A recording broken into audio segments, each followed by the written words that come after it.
Bismillahirrahmanirrahim. Assalamualaikum warahmatullahi wabarakatuh. Para sahabat-sahabatku, para sedulur, saya doakan semoga senantiasa diberikan kesehatan oleh Gusti Allah Subhanahu wa taala, semoga bisa dihindarkan dari segala macam bentuk penyakit sehingga kondisi tubuhnya selalu senantiasa segar bugar. Amin ya Allah ya rabbal alamin. Para sahabatku, jika berkenan silahkan klik tombol subscribe di bawah ini. Terima kasih banyak telah mensupport perkembangan saya. Semoga Allah membalas kebaikan-kebaikan para sahabat-sahabatku semua sekalian. Sahabatku, pada kesempatan kali ini, saya akan mencoba membahas tentang bagaimana caranya untuk meningkatkan imunitas atau daya tahan tubuh kita dalam rangka untuk menangkal segala macam bentuk penyakit. Ya, saat sekarang ini memang kondisi tubuh kita itu harus betul-betul fit, karena sepertinya jika kita memiliki harta yang banyak, jika kita memiliki istri yang cantik, jika kita memiliki pekerjaan yang baik, tetapi jika kondisi kesehatan kita terganggu, maka semuanya itu tidak ada artinya. Makanya kesehatan ini adalah sangat penting sekali. Oleh karena itu, maka kita harus senantiasa menjaga kesehatan dengan sebaik-baiknya. Hal-hal apa sajakah yang bisa dilakukan untuk meningkatkan imunitas atau daya tahan tubuh kita dalam rangka menangkal berbagai macam bentuk penyakit? Yang pertama itu adalah, yang terpenting, yang pertama itu adalah kita harus menghindari stres gitu. Jadi kita harus menghindari stres, kita harus menghindari pikiran-pikiran yang ketakutan akan sebuah hal, ketakutan akan sakit. Dengan stressing yang tinggi, maka daya tahan tubuh kita akan semakin melemah. Maka kita harus benar-benar berpikiran secara baik dan positif. Ada sebuah kisah, yaitu suku di daerah pedalaman di Pulau Solomon ya. Suku primitif di daerah Solomon tersebut, itu mereka itu jika ingin menebang sebuah pohon, suku di daerah Pulau Solomon itu mereka berkumpul bersama-sama kemudian mengitari pohon besar tersebut. Mereka semua bersama-sama meneriaki pohon tersebut. Tumbang, roboh, dan sebagainya. Tumbang, roboh, sakit, dan lain sebagainya. Terkesan awalnya memang itu adalah hal atau tindakan yang konyol. Tetapi tiba-tiba saja keajaiban pun terjadi. Beberapa saat kemudian, 1 kali 24 jam, daun-daun dari pohon yang besar yang begitu kokoh itu tiba-tiba mulai mengering. Rutin mereka itu mengitari pohon tersebut sambil berteriak agar pohon tersebut itu tumbang atau roboh. Besoknya kemudian daun-daunnya itu mengering dan terjatuh. Kemudian semakin mengering, rantingnya terjatuh, dan akhirnya pohon yang begitu besar tersebut roboh. Ada apa dengan teriakan-teriakan negatif dari orang-orang suku Solomon itu ternyata bisa berdampak, bisa merobohkan pohon yang begitu kuat, pohon yang begitu besar, pohon yang akarnya begitu sangat dalam dan sangat kokoh. Itu artinya adalah ketika ada energi negatif yang mempresur, kemudian meneriaki pohon tersebut, sehingga pohon tersebut itu akhirnya tidak bisa berkembang gitu. Ini adalah sebuah rahasia alam semesta. Ketika ada sebuah energi negatif yang mencoba untuk mendoktrin salah seorang atau sebuah makhluk hidup, maka makhluk hidup tersebut itu akan menjadi lemah. Seperti itu. Oleh karena itu, para sahabatku, saat-saat sekarang ini banyak sekali pemberitaan yang memang membuat kita khawatir, membuat kita takut, membuat kita cemas, membuat kita itu merasa stres gitu, berlebihan. Dan itu harus kita hilangkan dengan sebaik-baiknya, atau kita harus minimalisir. Waspada boleh, tetapi yang namanya ketakutan berlebihan itu adalah hal yang tidak baik. Nanti kita masuk kepada ranah musyrik ya. Kalau dalam agama Islam itu musyrik, karena kita kan harus takut hanya kepada Allah Subhanahu wa taala, bukan kepada sebuah zat ciptaan Allah gitu kan. Kalau menurut saya seperti itu, maka kita harus menghilangkan ketakutan tersebut. Dan dampak buruknya itu, ketika kita memiliki stressing atau kecemasan yang berlebihan, itu dampak buruknya itu proteksi tenaga dalam tubuh kita itu tidak berfungsi dengan baik. Sistem imunitas dan kekebalan tubuh dalam tubuh kita itu akan semakin menurun. Itu dampak dari stressing. Makanya kita harus menghilangkan bentuk-bentuk ketakutan, bentuk-bentuk kecemasan, bentuk-bentuk stres yang tinggi itu, kekhawatiran yang berlebihan itu kita harus hilangkan. Kita rubah energinya menjadi energi yang lebih positif. Kita berpikiran lebih baik, kita bervisualisasi lebih positif. Maka insya Allah energi di dalam tubuh manusia itu akan berfungsi dengan baik. Ketika kita berpikiran stres, itu sama juga akan berdampak buruk untuk kesehatan kita. Orang yang sehat sekalipun itu akan menjadi sakit, apalagi orang yang sakit. Ketika dia stresnya berlebihan, maka otomatis daya tahan tubuhnya itu akan semakin melemah, imunitas di dalam tubuhnya itu akan semakin melemah, dan dia akan semakin menjadi sakit. Orang yang sakit ketika stres itu akan menjadi tambah sakit, orang yang sehat ketika stres akan menjadi sakit. Tetapi sebaliknya, ketika ada orang yang memang sakit, ketika diberi sugesti yang positif, Orang yang sakit diberi sugesti yang positif, maka energi tenaga dalam tubuhnya yang berupa aura, karunia dari Allah Subhanahu wa taala yang telah diberikan kepada tubuh manusia itu berfungsi dengan baik, imunitas semakin meningkat sehingga mencegah dan menghalau berbagai macam bentuk penyakit yang masuk ke dalam tubuh kita. Sehingga orang yang sakit diberi sugesti yang positif, diberi sugesti ketenangan, diberi sugesti yang baik, maka otomatis akan lebih mempercepat kesembuhannya. Maka rumus yang pertama untuk meningkatkan imunitas itu adalah hindari stres. Itu dulu yang pertama. Jadi kita hindari stres, kita ikhlas lillahi ta'ala, kita berpikiran positif, kita rubah ketakutan itu menjadi hal-hal yang lebih positif. Contohnya kita takut terhadap A, maka kita harus berubah fokusnya, kita menginginkan B gitu. Ketika kita takut sakit, maka kita harus berpikiran bahwa kita sehat, berpikiran bahwa kita bahagia, berpikiran bahwa kita itu bisa hidup 1000 tahun lagi, berpikiran bahwa kita itu memiliki semangat dan daya juang yang sangat tinggi.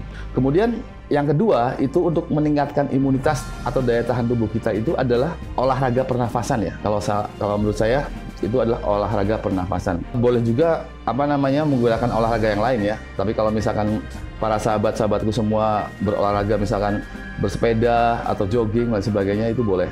Tetapi untuk saat sekarang ini tidak maksimal. Kenapa? Karena banyak para pesepak bola seperti Paulo Maldini dan anaknya seperti Dybala, kita tahu dari Juventus yang dari asal Argentina bernama Dybala, itu kan dia sakit. Dia itu kurang olahraga apa gitu kan. Olahraganya sangat luar biasa. Itu tidak cukup.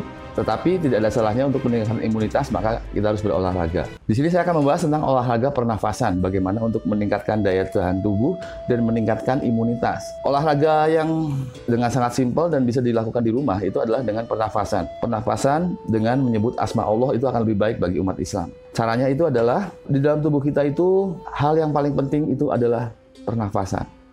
Karena ketika pernafasan kita terganggu, maka otomatis daya tahan tubuh kita juga akan sangat terganggu dan bahkan bisa menyebabkan hal yang cukup fatal.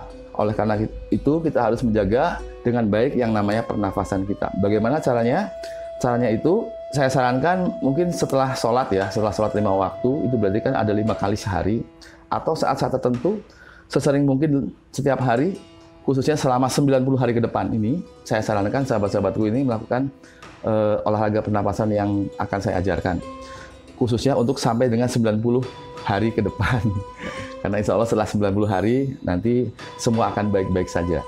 Yang pertama, kita tarik napas dari hidung, kita simpan di dada, ya. Jadi ketika naik tuh kita sebut dalam hati kita Allah, kita sebut nama Allah, tarik di hidung, kita simpan di dada, kemudian kita hembuskan dari mulut. Contoh seperti ini ya. Allah.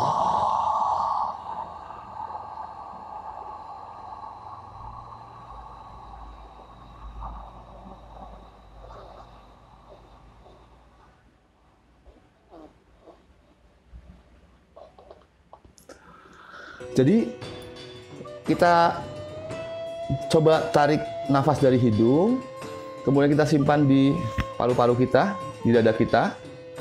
Simpan nafas sebanyak-banyaknya, kemudian kita keluarkan dari mulut, jangan dari hidung lagi, kita keluarkannya dari mulut dengan sangat pelan, sangat-sangat pelan sampai dengan seluruh yang ada di dalam nafas yang ada di dalam paru-paru kita itu bisa keluar. Jadi sampai habis nafas yang ada di dalam paru-paru kita. Jadi seperti ini lagi, saya contohkan lagi dengan menyebut asma Allah ya. Dalam hati begitu menarik nafas kita sebut Allah, begitu keluar nafas kita sebut Allah. Bismillahirrahmanirrahim.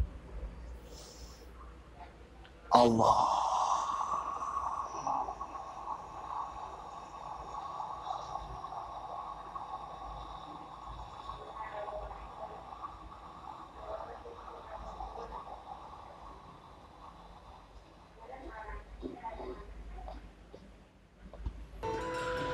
Sampai betul-betul habis, lakukan terus-menerus. Kemudian untuk lebih maksimal, untuk menangkal segala macam bentuk penyakit, untuk menghilangkan atau menyembuhkan segala macam bentuk penyakit yang ada di dalam tubuh kita, itu kita sambil bervisualisasi.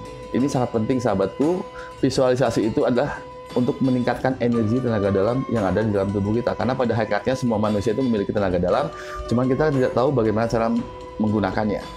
Di sini saya akan mencoba mengajarkan bagaimana cara memaksimalkan untuk pernafasan tenaga dalam untuk orang umum ya. Ada cara-cara khusus untuk para pesilat, tapi tidak saya ajarkan. Kenapa? Karena pernapasan untuk pesilat itu ketika mereka-mereka yang belum dibuka cakra atau simpulnya itu akan membuat mereka sesak nafas. Tapi untuk pernapasannya ini adalah bisa digunakan untuk semua orang. Bisa digunakan untuk orang yang belum pernah belajar tenaga dalam sekalipun bisa digunakan dan akan meningkatkan daya tahan tubuh dia dan juga akan menyembuhkan segala macam bentuk penyakit yang ada di diri dia. Tentunya dengan izin Allah Subhanahu wa taala, hakikatnya karena Gusti Allah, syariatnya dengan kita mencoba untuk belajar terapi tenaga dalam. Jadi saya ulangi lagi sekali lagi, kita akan mencoba memvisualisasikan seolah-olah ada sebuah energi yang masuk di dalam hidung kita, masuk ke dalam tubuh kita, kemudian masuk ke dalam dada kita. Ketika sudah terkumpul di dalam dada kita, ketika kita keluarkan, kita bayangkan seolah ada penyakit yang keluar dari mulut kita. Kita visualisasikan dengan sangat-sangat baik bahwa ada sebuah penyakit berwarna merah itu keluar dari mulut kita sehingga keluar. Semuanya keluar dari tubuh kita. Kita serap energi yang positif, kita keluarkan energi yang negatif. Kita harus bisa memvisualisasikan hal tersebut karena itu adalah untuk merespon alam bawah sadar kita dan juga akan merespon tenaga dalam kita agar bisa berfungsi dengan baik. Jadi ketika kita mencoba untuk melakukan zikir pernafasan, maka kita harus bervisualisasi dan menghayal atau kita membayangkan kita membayangkan seolah-olah itu ada sebuah energi positif yang berwarna hijau misalkan masuk di dalam melalui hidung kita, melalui pernapasan hidung kita, kemudian masuk melalui dada kita, dari dada kita tahan, kemudian kita hembuskan dari mulut. Ketika kita keluarkan, itu adalah energi yang negatif yang kita keluarkan. Penyakit-penyakit di dalam tubuh kita yang kita benci, atau yang tidak kita sukai, atau yang kita khawatirkan, itu kita keluarkan. Seperti ini contoh lagi ya. Bismillahirrahmanirrahim.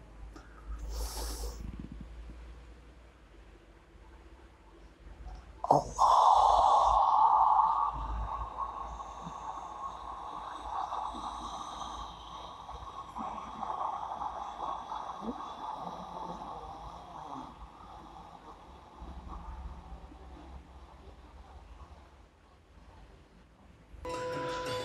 Para sahabatku, lakukan zikir pernapasan itu dengan sangat-sangat tenang. Jadi kita harus sangat-sangat tenang, sangat-sangat rileks. Kita jangan berpikiran kecemasan. Kita berpikiran yang positif, seolah-olah kita ada di awan putih yang begitu indah, seolah-olah kita ada di sebuah taman yang begitu indah, seolah-olah kita berada di sebuah tempat yang begitu indah, kemudian begitu sejuk, kemudian begitu damai. Kita tarik nafas dari hidung, seolah-olah ada sebuah energi positif yang masuk, seolah-olah ada obat yang masuk, kemudian kita tahan di diafragma di paru-paru kita, di dada kita, sampai kita busung, kemudian kita keluarkan dari mulut, sambil kita membayangkan, sambil kita memvisualisasikan bahwa ada sebuah energi negatif yang keluar, penyakit apapun itu keluar dari mulut kita, berwarna merah, berwarna hitam, berwarna apapun yang kita visualisasikan, sehingga keluar semua dari dalam tubuh kita. Seperti itu para sahabatku, caranya simple, cuman ketika kita lakukan dengan sungguh-sungguh, itu biasanya akan berkeringat sedikit. Nah, ketika sudah terbiasa, maka pernapasan kita akan lebih enak ya, lebih rileks. Tidurnya akan lebih nyaman.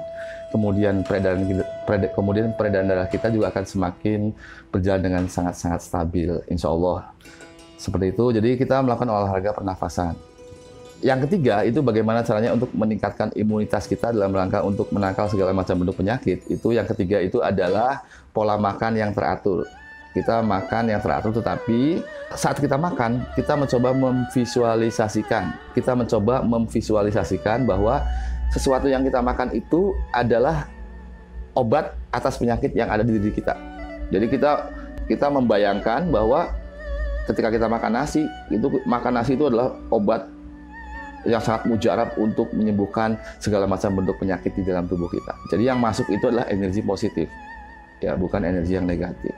Ketika kita semakin baik kita membayangkan, semakin baik kita memvisualisasikan, maka otomatis tenaga dalam tubuh kita itu akan berfungsi dengan baik. Ketika kita makan, misalkan makan sayuran, jadi kita makan teratur, makan buah-buahan, makan sayuran, kemudian pada saat makan sayuran, kita bayangkan bahwa sayuran itu adalah obat untuk menyembuhkan penyakit yang ada di dalam tubuh kita. kita yakini dengan sangat-sangat yakin semua karena Gusti Allah, kita yakini, maka energi tenaga dalam alam bawah sadar kita akan berfungsi dengan baik. Sehingga sesuatu yang kita makan itu akan direspon baik oleh tubuh kita dan akan membuat tubuh kita semakin sehat. Kemudian berikutnya yaitu para sahabatku, kemudian berikutnya yang keempat ya. Yang keempat itu adalah kita harus banyak minum air. Agar tubuh kita tidak dehidrasi, maka kita harus minum banyak air putih. Sebaiknya khususnya untuk sampai dengan 90 hari ke depan, itu sebaiknya kita harus banyak mengkonsumsi air putih yang hangat. Jadi air putih yang hangat itu akan lebih bagus untuk paru-paru kita, untuk pernapasan kita, itu akan lebih baik ya, lebih bagus. Kemudian berikutnya yaitu yang kelima ya. Yang kelima, langkah apa yang kita lakukan untuk meningkatkan imunitas atau daya tahan tubuh kita dalam rangka menangkal berbagai macam bentuk penyakit. Yang kelima itu kita harus berjemur. Itu sebaiknya itu jam 8 sampai dengan jam 11 pagi, di saat waktu sholat duha. Di saat sholat duha itu kita berjemur kena teriknya sinar matahari. Di situ ada sinar ultraviolet yang dibutuhkan oleh tubuh kita, bisa meningkatkan vitamin D. Jadi selain vitamin D, dengan kita berjemur di sinar ultraviolet, sinar matahari pagi, jam 8 sampai dengan jam 11, itu akan meningkatkan daya tahan tubuh kita. Banyak zat-zat yang memang itu adalah sinar surya yang sangat natural, alami, yang memang dibutuhkan oleh tubuh kita. Itu adalah bagian daripada rahmat dari Allah Subhanahu wa Ta'ala yang memang bersinergi dengan tubuh kita. Kita bayangkan ketika saat kita berjemur, seolah-olah ada sinar mentari pagi yang begitu hangat yang masuk ke dalam tubuh kita, yang akan menangkal berbagai macam bentuk penyakit yang ada di dalam tubuh kita. Kita konsentrasikan, kita bayangkan dengan baik, seolah penyakit itu keluar dari dalam tubuh kita, maka biasanya tubuh kita akan berkeringat walaupun kita nggak melakukan gerakan apapun pada saat pagi itu. Jadi para sahabatku, mungkin kita harus banyak membayangkan hal-hal yang baik, hal-hal yang positif. Itu salah satu cara untuk memanipulasi alam bawah sadar kita, salah satu cara untuk meningkatkan energi tenaga dalam yang ada di dalam tubuh kita. Semua itu memang sudah karunia dari Gusti Allah Subhanahu wa Ta'ala yang telah menciptakan manusia dengan tubuh begitu sempurna, ada pernafasan, ada energi yang ada dalam tubuh kita, ada imunitas yang tinggi yang bisa menangkal berbagai macam bentuk penyakit. Karena kan kita harus mempersiapkan diri, naudzubillah min dzalik, barangkali suatu saat nanti rumah sakit begitu penuh dan tidak bisa menerima pasiennya, maka kita harus bisa mengobati diri kita sendiri. Kita harus improvisasi, harus meningkatkan daya tahan tubuh kita untuk menangkal berbagai macam bentuk penyakit. Kita harus meningkatkan imunitas tubuh kita itu bisa menghalau berbagai macam bentuk penyakit. Jadi berjemur ya, yang kelima itu berjemur di saat jam 8 sampai dengan jam 11 pagi sebelum siang. Jadi kalau terlalu siang juga itu kurang baik, karena banyak hal yang memang penyakit itu kadang-kadang datangnya dari hal-hal bersifat gaib. Entah itu hal yang dibawa oleh makhluk gaib, teluh, santet atau apapun, atau bahkan bentuk penyakit apapun yang dibawa oleh bangsa gaib berupa jin, itu mereka itu paling takut dengan sinar ultraviolet.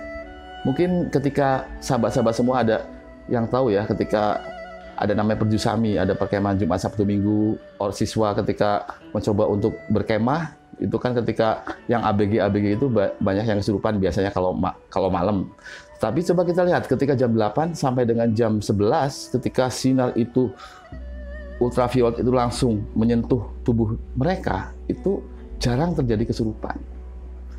Maka saat-saat untuk sulitnya bangsa gaib masuk ke dalam tubuh manusia, itu di saat manusia itu sedang berjemur sinar ultraviolet gitu. Maka bangsa gaib itu sulit untuk masuk ke dalam tubuh manusia, dan bahkan yang ada dalam tubuh manusia pun mungkin insya Allah semoga aja dengan izin Allah akan hilang gitu, akan pergi. Jadi seperti itu para sahabatku. Kemudian yang keenam, berikutnya yang terakhir itu adalah istirahat yang cukup. Jadi seperti halnya kita menggunakan mesin ya.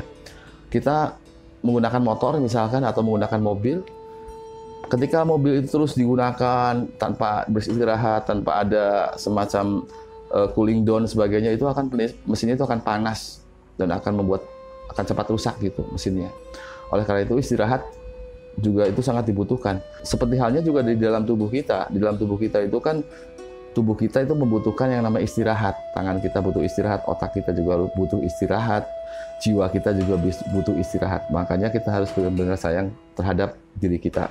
Karena ini adalah amanah titipan Allah Subhanahu wa Ta'ala berupa kesehatan yang memang harus kita jaga. Dengan adanya penyakit itu adalah hikmahnya, itu adalah bagaimana bentuk kasih sayang kita untuk menyayangi diri kita sendiri dengan cara hidup dengan pola yang sehat, dengan cara mensyukuri kesehatan.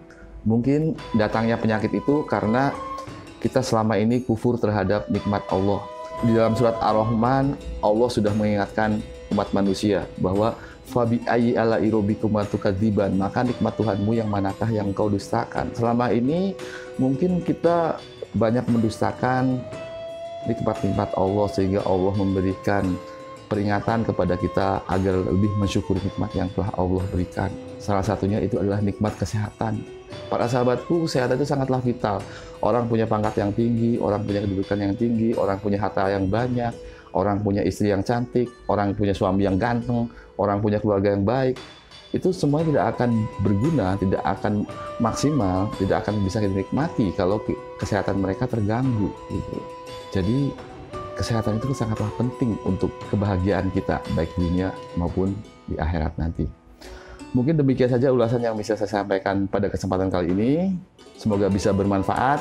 Jika dirasa tips ini bermanfaat, silahkan share kepada sahabat-sahabat yang lain agar khususnya sampai dengan 90 hari ke depan, karena saya memprediksi sampai dengan 90 hari ke depan itu kita harus benar-benar survive. Insya Allah setelah 90 hari ke depan kita akan lebih sehat. Sudah melewati fase-fase yang rawan. Jadi yang rawan itu adalah sampai dengan 90 hari ke depan, maka kita harus benar-benar menjaga stamina, harus benar-benar survive terhadap alam ini yang memang mungkin banyak yang berdampak kurang baik untuk diri kita gitu. Maka kita harus survive, benar-benar survive. Semoga Gusti Allah senantiasa melindungi kita semua dari segala macam bentuk penyakit. Semoga Gusti Allah memberikan kesembuhan kepada kita semua, memberikan kesehatan kepada kita semua. Para sahabatku, jika video ini bermanfaat, silahkan share kepada sahabat-sahabatku yang lain. Akhirul kalam, wabillahi taufiq wal hidayah. Wassalamualaikum warahmatullahi wabarakatuh.